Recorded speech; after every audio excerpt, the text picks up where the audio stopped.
Hi, everyone, and thank you for joining us today. I'm Marissa Nelson, Director of Communications here at Rhythm One. Today we'll be focusing on the key insights and best practices from our full year 2015 Influencer Marketing Benchmarks Report. Before we get started, I wanted to tell you a little bit about Rhythm One. We are a media technology company that connects audiences and brands with content across devices and at scale. Our capabilities include mobile video, rich media, and what we're here to talk about today, influencer marketing. As you know, in the age of ad blocking and ad blindness, getting your message out there in a way that is relevant and compelling is increasingly difficult. This is where influencer marketing comes in. We specialize in turning brand content into brand impact. Rhythm One is a pioneer in the space of influencer marketing, delivering campaigns for over 5 years in the influencer marketing space.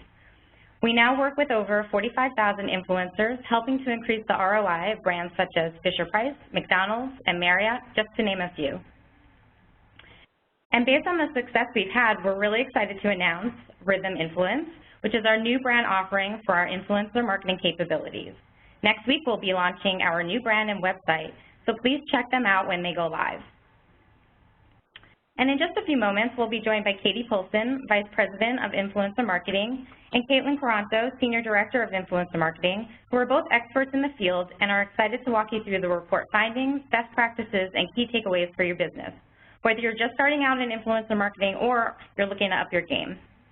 A Q&A period will follow our presentation, so please stay through to the end. Also, please submit any questions via our chat interface at any time. We'll be live tweeting during the webinar using the hashtag #OneOurInfluencer, so please join in the conversation. And following the webinar, you'll receive information on how to download the slides and the report itself. Without further delay, I'll hand it over to Katie and Caitlin. Great, thanks, Marissa. And thanks to everyone for your time today. I know everybody's busy out there. So this is Katie Paulson. I'm going to start off and walk you through the agenda. The first thing we're going to cover is the methodology around our report. So the full year 2015 Influencer Marketing Benchmarks Report. This is the second year that we've put together a full year report. We'll walk you through exactly how we did that. Next, we're going to touch base on what earned media value is, the definition of it, and just a little bit more background on that, as well as the results of our report with a deep dive into a few case studies. Third, we're going to touch base on best practices, so showcase what we do on our end to ensure success in the influencer marketing space. And then finally, we'll have a QA and discussion, as Marissa had pointed out. So first things first, the report methodology. So how did we actually do this? So over 2015, we actually looked at data from 14 different advertiser verticals. The biggest ones that we saw as far as spend, as well as number of campaigns, were CPG food, home and garden, retailers and apparel, toys and games, and travel and tourism. So you can see we don't specifically focus on just one category, but really runs the gamut across all 14. Next, obviously, the influencers that play a key role in these campaigns. So we worked with 752 influencers across 2015. And it really, it spanned across the different types of influencers. So anyone from a really high-end YouTube star like a Tyler Oakley down to, the Fresh Exchange blog, who's a very well-known, more of lifestyle blogger. Really runs the gamut from high-end down to quality creators or even just your everyday types of influencers. So this is really just a snapshot of a few of them, obviously. And then the actual content that we were analyzing. So as Marissa said, we've been doing this for 5 years. And when we started out, it was very heavily focused around sponsored blog posts. So, custom content being created within a blog post. We've now, I'd say over the past 2.5 years, we've seen much more creative use of influencers in the content that they've created. So as an example, things are happening outside of just a blog post. They're happening, on the left-hand side, this was a J.R. Watkins campaign that we executed. This took place in Instagram only, and we actually had the brand interacting with the Instagram posts from all the influencers. They ghosted, they put a little J.R. Watkins ghost across different images across Instagram. So just definitely a unique way to actually use the platform. Experience Columbus is the next one. That's an instance where we actually sent influencers into a city to experience it firsthand, and they really used a combination of some blog posts for sure, but Instagram posts, Facebook tweets, really just kind of living in the moment as they experienced the city. The third one in the middle there is an Airheads campaign that we'll talk quite a bit about. That was specifically focused around YouTube. There was obviously social amplification there as well, but that was, the use was video and it was within the YouTube space. PepsiCo was a really good combination of blog posts, video, and again, social amplification, but it was a little bit different. It wasn't a YouTube video per se. It was more of a snippet type of video, you know, happening within the blog post or across their social amplification. And then finally, Rockport was an Instagram-only campaign that had a little bit of a philanthropic feel to it. So just again, showcasing the types of content we were actually analyzing really ran the gamut. Great, so this is Caitlin, and now we're going to really kind of get into the nitty-gritty details of the earned media value and the results that we saw for all the programs we ran in 2015. For those of you who were on the webinar last year, you know, right before we dive into the results, we want to make sure everyone's kind of on the same page of what we're exploring here. So before we get in, as I said, what we want to do is make sure everyone understands. So what is earned media value? So earned media value refers to the media value that can be attributed to publicity, social sharing, and endorsement from the created content. So at a super high level, for every $1 a brand spends on sponsored content, they'll generate a specific amount of value in earned media. So for those of you who have downloaded the report, you've seen this chart here. So this is the metrics, these are the metrics here, that Rhythm One uses when we compile our earned media value. As you can see here, we take a look at not only the actual blog post content that's created, as Katie mentioned, you know, we also look at across all of the social platforms, if there've been contest entries, and then we also look at what we call other social shares, which are clicks to the brand's URL or posts using that specific campaign hashtag. So I think this is what everyone joined our webinar for and the excitement around this. So what we found in the report that we put together, again, for all the programs, the 66 programs that we ran in 2015, on average, for every $1 spent on sponsored content, we saw $11.20 in earned media value. What Katie and I will be doing over the next few slides is really taking a deep dive into a few content areas, CPG food, home and garden, and travel and tourism, and show you how we achieve these earned media values in the campaigns that we implemented. Great, thanks, Caitlin. So the first one is to dig in on is the CPG food success that we've seen, and this has been a category that we've seen success really from day one. I think it lends itself very well to influencer content creation, beautiful imagery from the recipes that are created, but also experiencing the actual product at the end of the day. So we utilized 269 influencers across 24 programs in 2015 that were focused around a CPG food client. They were very, you know, a majority of them were targeted towards moms. I think that's kind of a no-brainer there. But we also saw a nice influx of those looking to reach a younger audience, so teens and young adults specifically. We also saw brands getting more creative with us. So rather than just targeting moms, they were actually utilizing moms to interact with their children often. So whether it was creating a lunchbox with their child or actually showcasing them, you know, out for the day with their child, we just saw a lot more creativity in that, right? Finally, in the CPG food space, we also ran a campaign that was more of an experience. So in New York City, we worked with Ocean Spray, and they actually set up an actual cranberry bog in Rockefeller Center with the help of Curtis Stone, a celebrity chef. I don't know if you know of him. But we had 30 influencers actually attend the cranberry bog, and there was a Thanksgiving feast right in the middle of Rockefeller Center.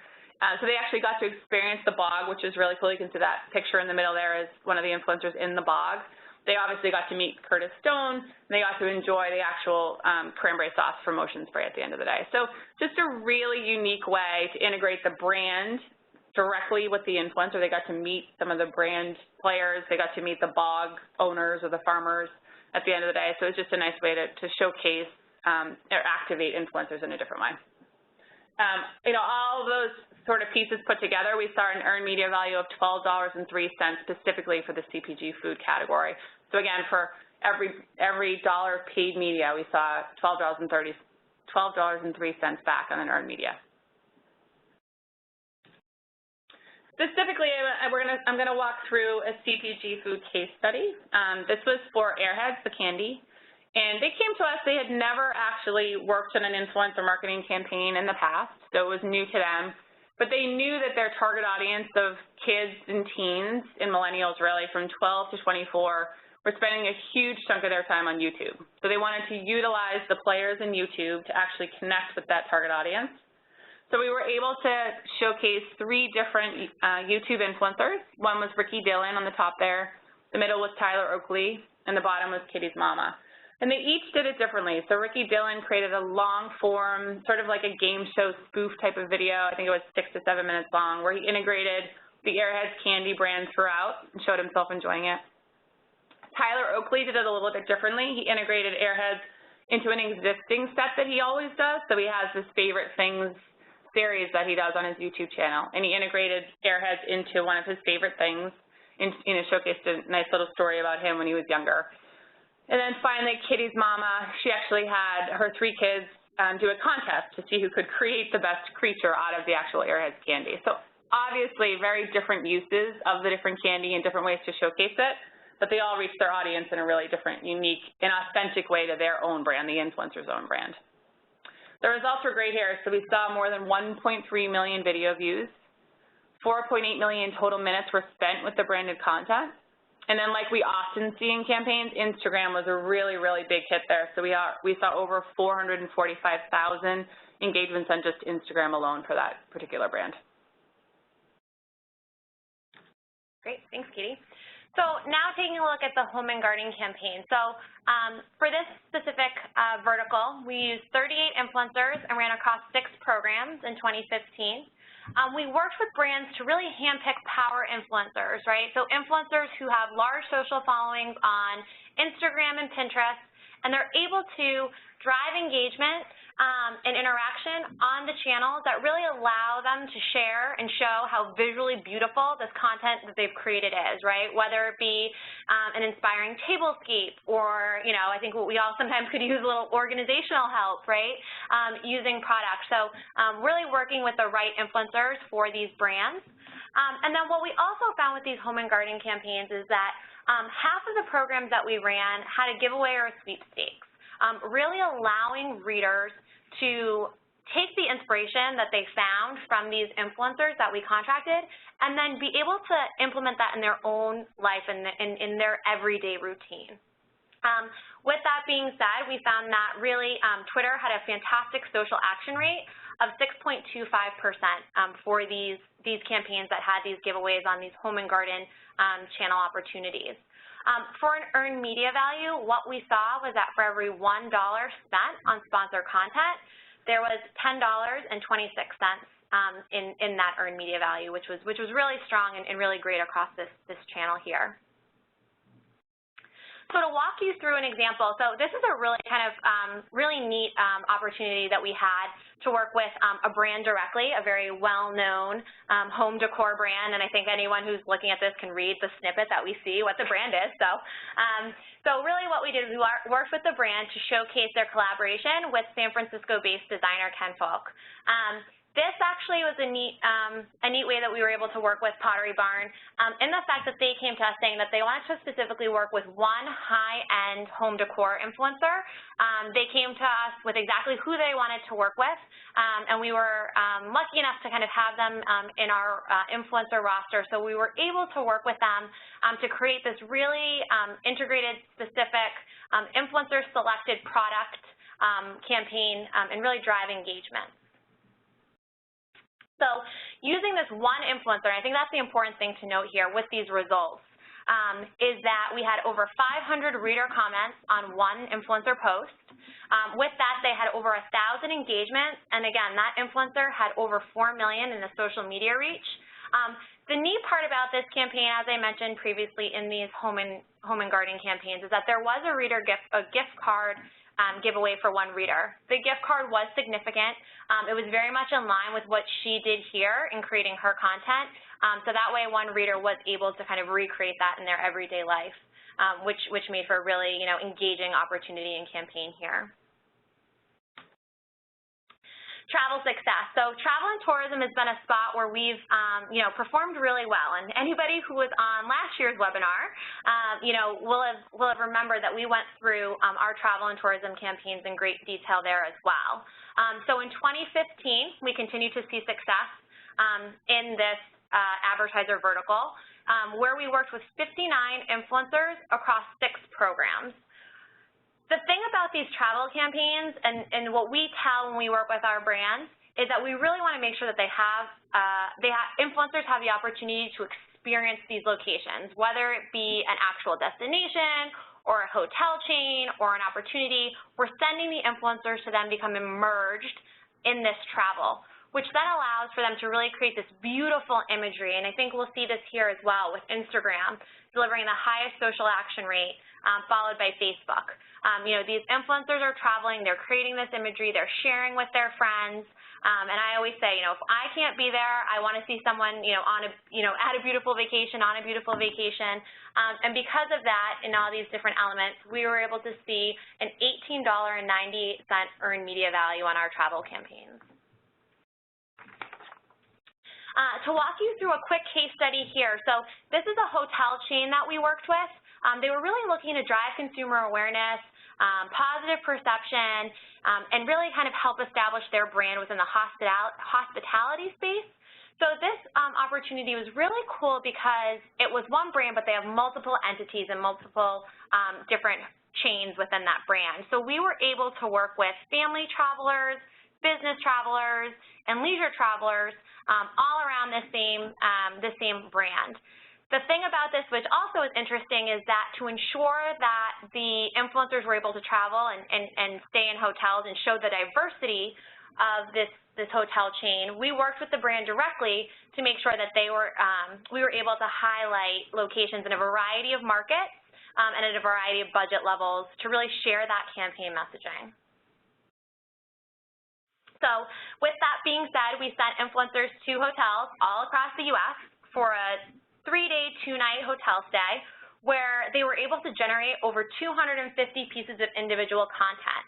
The content here not only was aesthetically beautiful like a lot of the influencer content that we create, but it also is very beneficial because this is a geo-located or geo-targeted opportunity. The influencers were able to tag through Facebook, Instagram, and Pinterest the exact location throughout their entire stay. Again, with that, we saw tons of interactions, tons of reader engagement, suggestions of where to go while in the area, and, we saw, lots and lots of really great success, not only for, again, kind of a standard blog post and social post, but we also saw video creation doing almost tours of these local areas and the hotel chain itself, which, the brand was very excited about and, again, helps drive that reader engagement. Great. Thanks, Caitlin. So you guys see a little bit about how we've executed campaigns and the ones we were probably most proud of that we just showcased. We're now going to jump in and actually show you best practices. So how did we drive these campaigns to be as successful as they were? We're going to run through, I think it's 9 different factors that we sort of pay attention to as we execute these campaigns. So the first one is clear objectives. Second is the right influencer, finding the right influencer. Third is finding the right platform and making sure you're using the correct platform.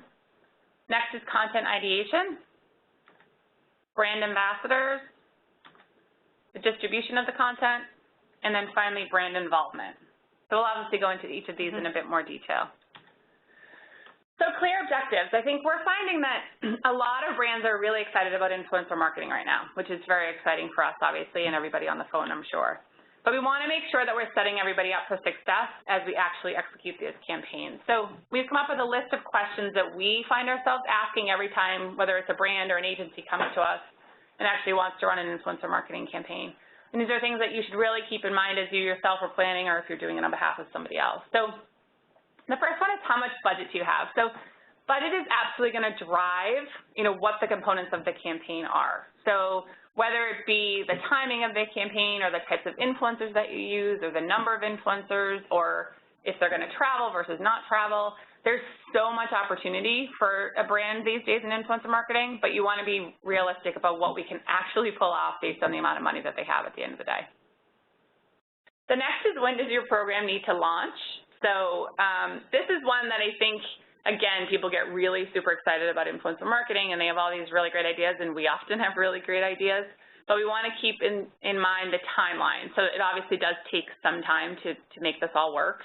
we can turn things around pretty quickly, but you also want to make sure that you're doing it right and that you're going to have success at the end of the day. So just keeping in mind how long you actually have, between the ideation of the content, securing the influencers, and actually having the campaign go live.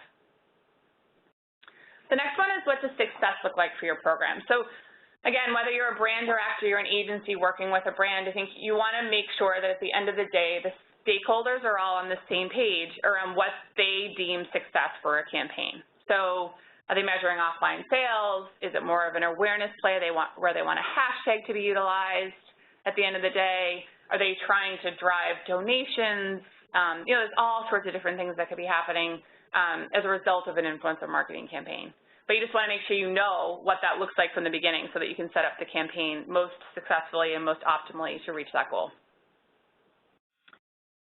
Next is, what type of influencer are you looking to align with? So that's one of the major questions I ask at the beginning of the ideation of a campaign, because usually a brand will have an idea. They're looking for, it could even be a Hollywood celebrity, a high-end, YouTuber, versus more of a quality creator or, an everyday type of influencer at the end of the day.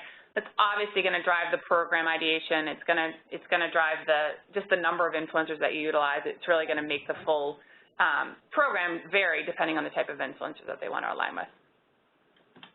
A few more here. So do you have a plan for distribution of the content? I think that's coming up more and more, but I think for years people have been creating the content and then not really doing anything with it at the end of the day. So you want to make sure that you're saving enough budget and you're saving enough, in your media plan or whatever else it might be, to make sure that as many people are actually seeing the content that you create, distributing it in all sorts of different ways. And we'll get into that in a little bit more detail.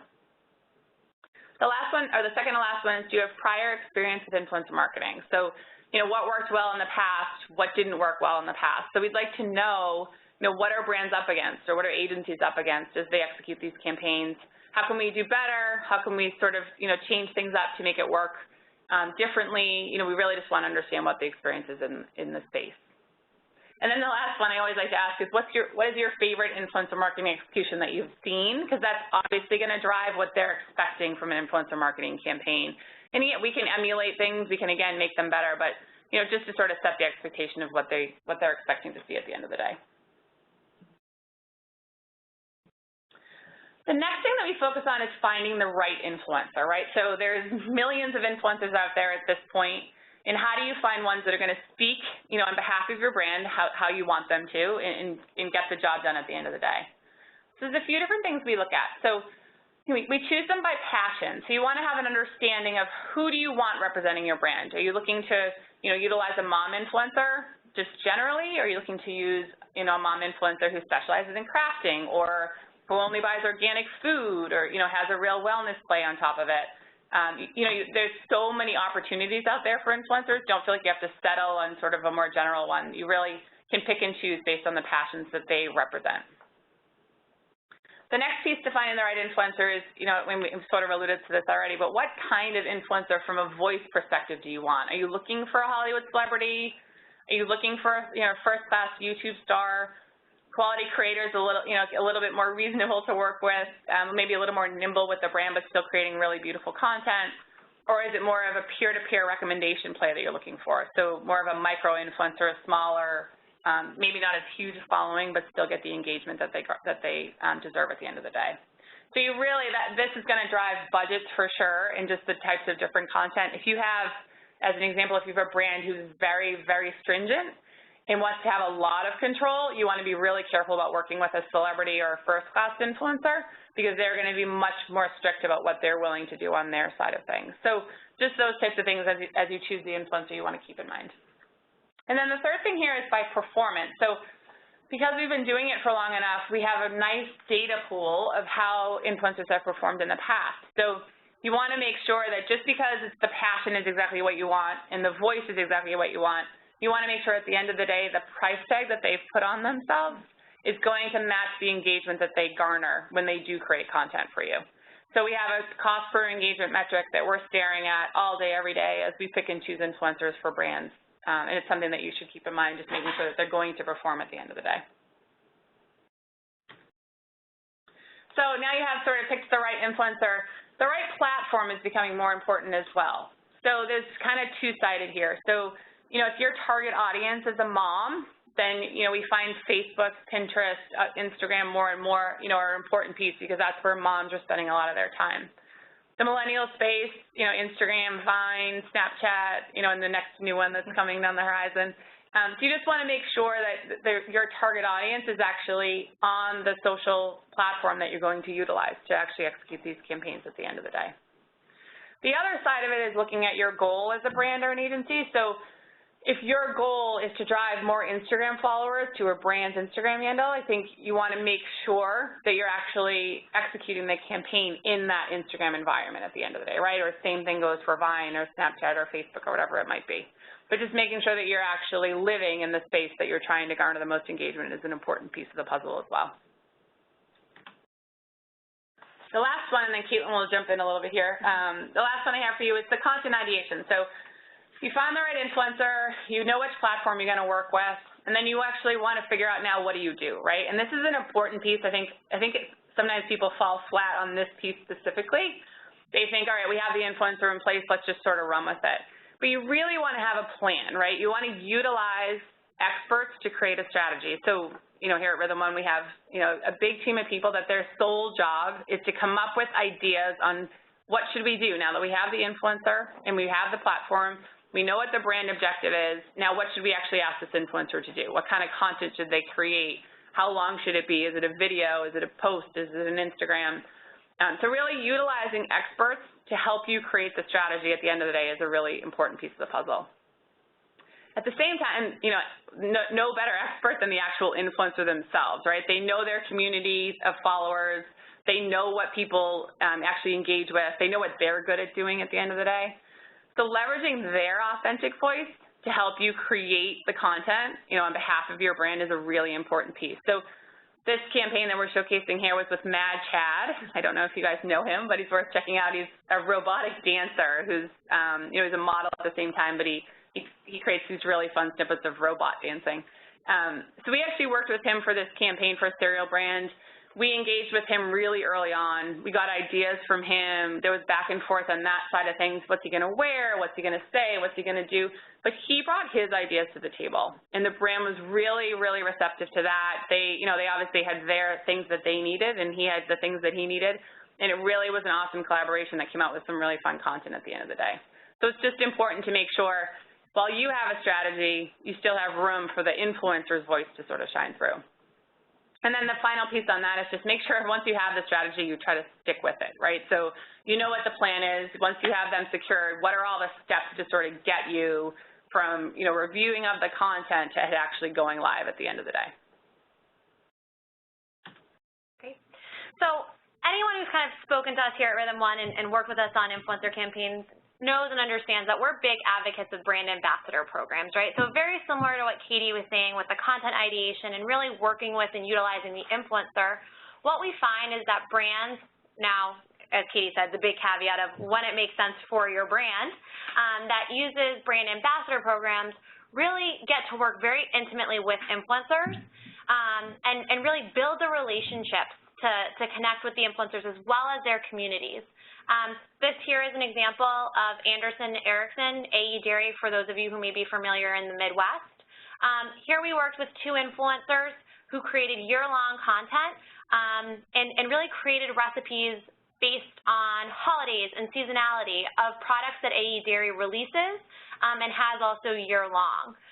Working with influencers in this brand ambassador capacity really allows them to be a bit more dynamic in the content that they're creating, and a little bit more dynamic if something changes on your end as a brand, meaning maybe there's a new product launch or maybe there's a new initiative that you have in-house, whether it be something that is charitable or something that you'd like to, have your influencers, participate with you on, there's a little bit more loyalty than just a one-post partnership. We also find that influencers tend to go above and beyond when they're part of a brand ambassador program, whether that be additional posts just because they love working with you and they love your brand and now they feel that they're an extension of your brand and part of your marketing team, or creating content for you to use. Again, whether that be attending a live event, as Katie mentioned, and what we did with Ocean Spray, or creating content to live on the AE Dairy website, or maybe a special recipe promotion for a limited time product that's being released. So these brand ambassador programs really are beneficial for the brand as well as the influencer in creating kind of a long-term business partnership. So this, I think, is kind of the biggest thing that we've really tried to work on and do really in this past year. And I think once we get there and what we're looking in moving forward will be this distribution, right? So as a brand or as an agency or on behalf of a brand or however you're kind of playing in this influencer marketing space, you've now just spent a lot of time and a lot of effort on creating some awesome content with influencers, right? And as Katie said, some of these guys can be pretty pricey. So now what do we do with it, right? Because the influencer, as we've seen here, Naomi from Baker's Royale, she herself has created that content, and she shared it on her social channels. But how do we get that content to then continue to grow and get more people excited about it? There's a lot you can do for distribution. What we oftentimes do here at Rhythm One is we work with similar influencers to a Baker's Royale and have them share her content. Right? I think, when we first started in this space years ago now, that was kind of scary, right? Influencers didn't want to share each other's content because there were, I don't want someone to get my piece of the pie. Well, now that's really changed, kind of sharing is caring, as chintzy as that sounds, and people are happy to share because they know that next time they create something or ask, their content will be shared. So there's ways to share kind of within the influencer community. I think a lot of us know there's ways to share it outside of the influencer community, whether that be a sponsored Facebook post or a sponsored Instagram post. As a brand, you can have influencers, and we have influencers do that on your behalf. You can also white label influencers' content and do it yourself. We also do good old-fashioned display ads, right? So, you can take influencer content and put it into an ad unit and distribute it that way. So I think, there's a lot of different options and that really kind of work for everyone's needs and everyone's budget levels. But if everyone's taken all this time and energy and effort and excitement around creating this content, it's going to be really important to continue to amplify it and share it and help it continue to grow.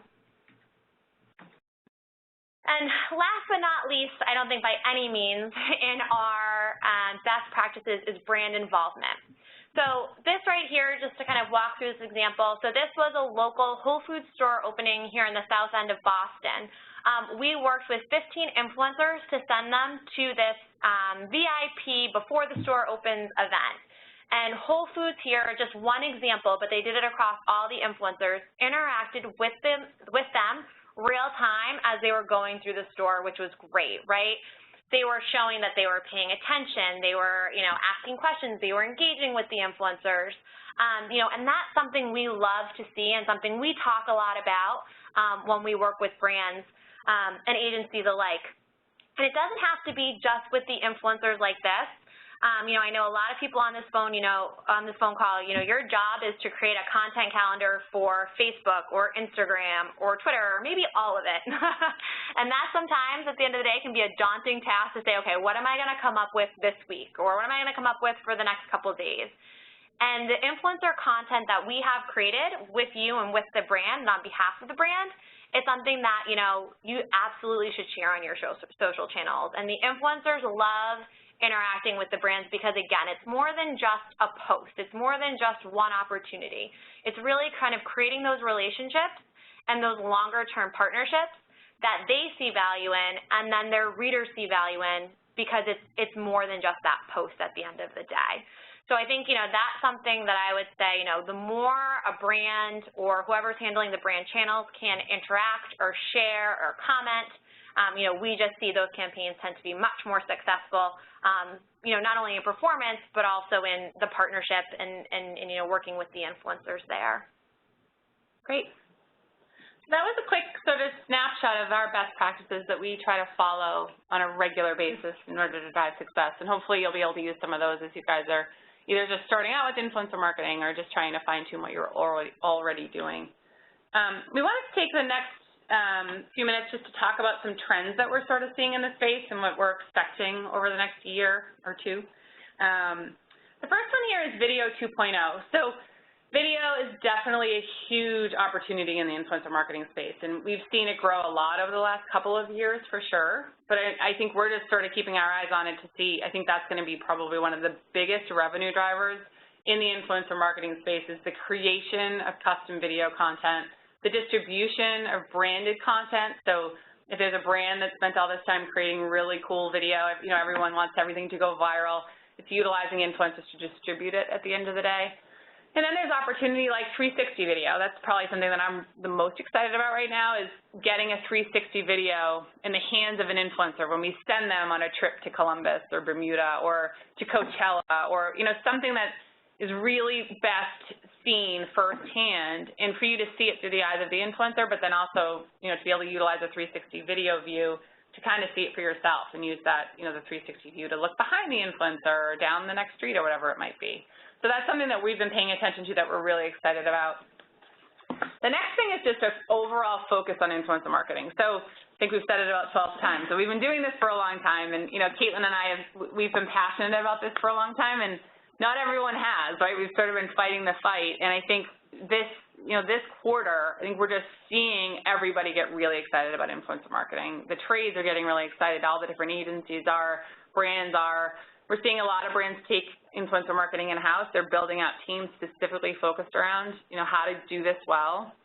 We're also seeing a lot of agencies create actual influencer marketing social teams within the agency. So it's almost like a little agency within an agency. So it's, you know, huge numbers of people specifically devoted to making these types of campaigns work well for a brand. So just a really exciting time. That's not going to change anytime soon or go away anytime soon. I think it will only continue to get bigger and bigger and bigger. So we're all in a really good spot at this point, which is really exciting. I think kind of going off of what Katie was saying, right, so everyone's excited about influencer marketing, and now everyone's like, okay, you know, what does this all mean, and how do we get all this data, and how do we measure what a successful campaign is? And I think we can all say, those of us who have been in this space for a little while, you know, when it first started, it was a bit of the wild, wild west, and nobody was really sure. And I think that's why we're even all on this call here, is to going through earned media value.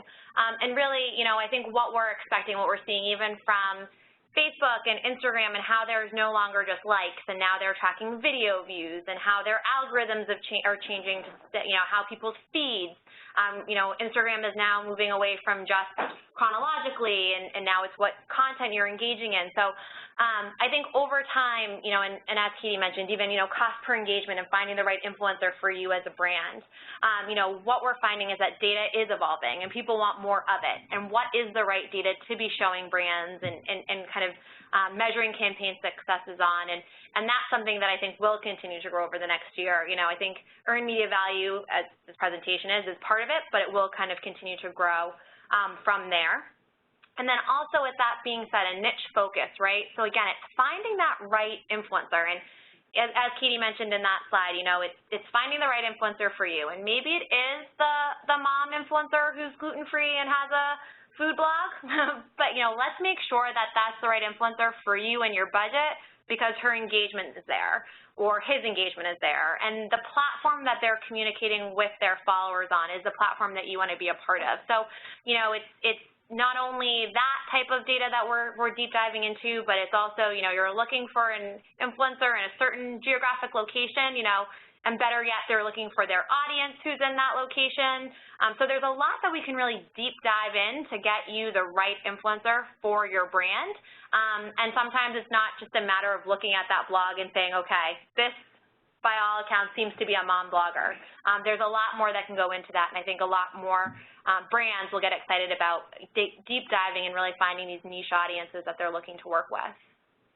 And then the last two I have here is the creative distribution. So we've talked about it a lot, but distributing the content that's been created, and how do we do that in creative ways? I think that's evolving, and I think we should all be paying attention to new ways to actually, you know, get people to interact with this content and have them actually see it at the end of the day. And then finally, mobile. So, you know, I think for a long time we talked about, okay, there's mobile advertising and then there's influencer marketing. And I think if you take a step back and stare at it, influencer marketing is happening in the mobile world, right? Everyone's on their phone when they're interacting with Instagram and Snapchat, certainly, Facebook, Pinterest. You know, it's all happening on these mobile devices. So how do we sort of marry influencer marketing and mobile better than we ever had in the past? I think we have to take that all into account moving forward. So that's one of the last trends that we're sort of seeing in the space. Thanks, Katie. Thanks, Caitlin. This is Chuck Moran, VP of Marketing at Rhythm One. I'd like to thank all of our attendees also for joining us today for our Influencer Best Practices webinar. I'm just going to give a quick summation of some of the findings that we did have out of our study, and then we'll open it up to questions. We do have a number of questions that have come in already, but please feel free to send in additional questions in the next couple of minutes.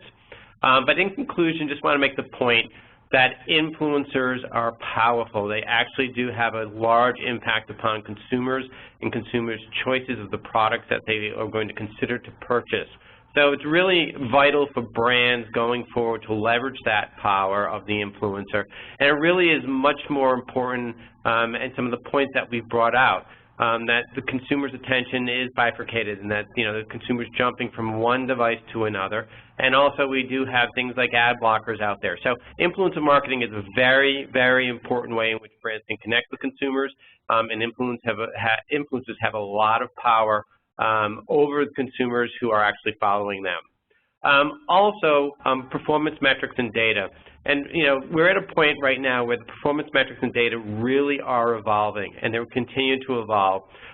So one of the things that we really do suggest is that, you work with whatever partner you are working with currently to really push upon how are you going to be measuring campaign effectiveness, what are the KPIs, what are some of the more original and interesting ways in which you can measure how the campaign is succeeding out there in the marketplace. And lastly, really one of the main best practices that should be used is to utilize the right influencer. And that's very important. And we've put out there, a few different ways in which you can really identify the correct influencer. But look at the influencer from their voice, their tone, the platforms that they're using, and always connect that back to the target consumer that you're trying to reach. That's vital. You want to make sure that the influencer that you're using is actually going to resonate with the consumer who you're trying to actually impact upon. And at this, we're going to turn it over to questions. Please feel free, if, as I mentioned, if you do have a question, have not submitted it yet, please do in the next minute or two. But the first question that has come in is that it's clear that influencer marketing is working very well for a number of different industries, but like CPG. But are there other industries and other verticals that either have performed very well in the past or you're seeing now into the future that you believe will perform very well? Yeah, this is Katie. I can take that. So, yeah, we've really seen that we haven't been scared off, really, by any specific industry.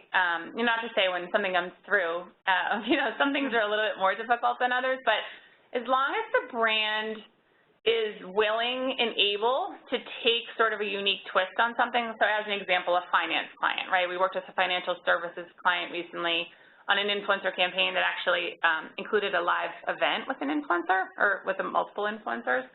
And the whole thing was around life insurance. So you can instantly think, that's kind of a tough fit to have influencers get excited at the end of the day. But they had a really great avenue that they took, right? It was around healthy living and healthy eating and how that helps at the end of the day, obviously, with the length of your life. And so we were able to integrate influencers into that conversation actually quite easily because it's something that people are passionate about at the end of the day. So, I think it's okay, even if it's an auto category. We've had some great success there actually with video, showcasing different auto parts, electronics we've had success with. So as long as the brand is open to being a little bit creative, we've found that really we've been able to pull it off across really any category at the end of the day. So it's kind of exciting. I think 2 years ago I probably wouldn't have said the same, but I think that people they understand sort of, that you have to kind of go above and beyond what you maybe would normally put in a banner ad when you're executing an influencer marketing campaign at the end of the day. Great. Katie, one follow-up on that. Have you had any experience with quick-serve restaurants? And if so, what was, kind of the components of the program and any insight you had into the performance of the campaign itself? Yeah, Chuck, so this is Caitlin, so I can jump in for this one. So we have. we actually worked with a national chain, and we were able to, because the way that this particular brand is, their budgets are localized by local franchisees. So we were able to find influencers in specific markets, literally living in certain towns, because that's where the franchisee's money came. Sent them to the restaurant with this one was about childhood memories and bringing your children to the location. But we were able to kind of coordinate with the influencers and with the brand some really kind of, I don't know, cute and heartwarming messaging, get them in store, get them excited, and that campaign actually is a campaign that performed really well for us. The influencers were candidly a bit smaller just because of some of the restrictions in the geolocations, but it was a really successful campaign on our end. Yeah, we've also seen, separate of getting people into the actual location, which is what we normally do, we executed a campaign for a restaurant that actually has very well-known branding around a baby back ribs song that I won't sing because it'll get stuck in everyone's head, but and they actually just played up on sort of, they already had the nostalgia of that jingle and people knew it really well, and they actually worked with us to activate, I think it was 50 influencers to actually create their own version of that song with their kids and showcase it through real kind of short-form video types of content. But just a really fun way to sort of get people thinking about and singing the jingle in the restaurant in general. So there's definitely all sorts of different ways you can, work activations for restaurants. Great, and I'm sure we're all singing that jingle in our head right now. Another question that came in was, and it's kind of, I guess, kind of an extension of the question that we just asked, but are there typical types of audiences that you end up reaching with influencer marketing? And I guess the question here is really, is it more focused to the millennials and younger people? And are there newer trends that you're seeing from brands as they try to target audiences with influencer marketing programs? Sure. So, I mean, I think right from the examples we showed here, it definitely has a millennial, has a mom focus, but it really is dependent on the brand at the end of the day. We're actually currently working on something, my team, Caitlin, is implementing something right now that is a new-to-market brand that's actually looking to work with 2 baby boomers, 2 moms, and 1 millennial influencer, about the ease of, or the difficulty of swallowing a pill, right? And how, for some people that's difficult, and as you get older that's difficult, and for moms it's difficult for your young children. So I think influencer marketing is really unique in the fact that it can touch everybody, just depending on what your campaign goals are and what you're looking to implement, in terms of a campaign. But, I think, yes, there is definitely a spot that we work very closely in, but we can really work with anybody for any brand. Great. And does it, one follow-up to that, does it change the platform that you use depending upon the audience that you're trying to target? Yeah, I think definitely. So I think we alluded to it a little bit at the beginning where you're finding the right platform based on who your target audience is. So, Snapchat's a funny one. I think for a long time, we've been really focused around Snapchat for millennials, but we're starting to see a huge uptick in Snapchat for moms as an example too. So I think you want to make sure that you don't generalize it too much, that you're losing out on particular opportunities across platforms, that you really need to understand the type of mom that you're trying to target as an example versus, is it a millennial mom? Is it, sort of more of a boomer type of mom? At the end of the day, is it a gaming focus? Like, there's all sorts of different ways that you want to understand your target audience at the end of the day, and where they are in the social world is certainly one of them. But yeah, I think that the platform is going to vary depending on the type of audience that you're going after. Great. One other question we have is, I guess a little tactical here, is there a entry-level spend to run an effective influencer program? Yeah, so everybody asks me that. I think it really is such a hard question to answer because it depends. It depends on a lot of different things. I think all the questions that I listed out at the beginning of the best practices, the objective questions, I think you want to make sure that you understand what you're looking for there. So if you're trying to go after, a famous YouTube star, as far as the entry-level spend, like there really isn't one, right? They're going to be a much more higher ticket item. So you have to make sure that the spend is going to correlate with what you're actually trying to do at the end of the day. If you're looking, to sort of get your feet wet, you want to use 30 sort of quality creator influencers to create beautiful content, but they're not going to be super, super high end. I would say $30,000 probably from a content creation standpoint. You want to always save budget for the distribution piece of it though too, right? So unless you're doing it yourself, however you end up doing it, make sure that you have some sort of dollars against distributing the content that you actually create. So definitely a tough question. I mean, we make a lot of stuff work, but I think it's smart to at least start in the, upwards of $25,000. Great. And I think this next question, I think, was a bit addressed with the your answer to the quick serve restaurant component of that question. But do you have any other examples of ways to kind of hyper-target influencer marketing campaigns? Yes.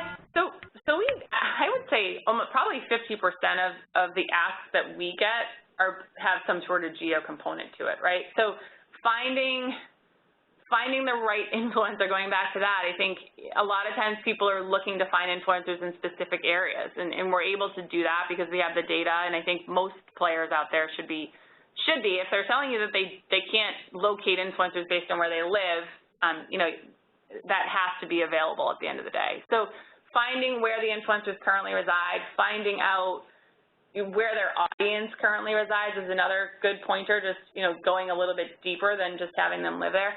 The other thing that I will caution against is just because somebody's in Boston, doesn't mean that you're not going to get other Boston consumers, to interact with content if the influencer isn't necessarily in the same city, right? I think we do see that just because I live in Boston, that doesn't mean that I don't follow influencers that are based in California at the end of the day. So you want to be broad enough that, yes, you want to sort of hit the geo piece, but you also want to make sure that you're getting as much of the reach as you possibly can.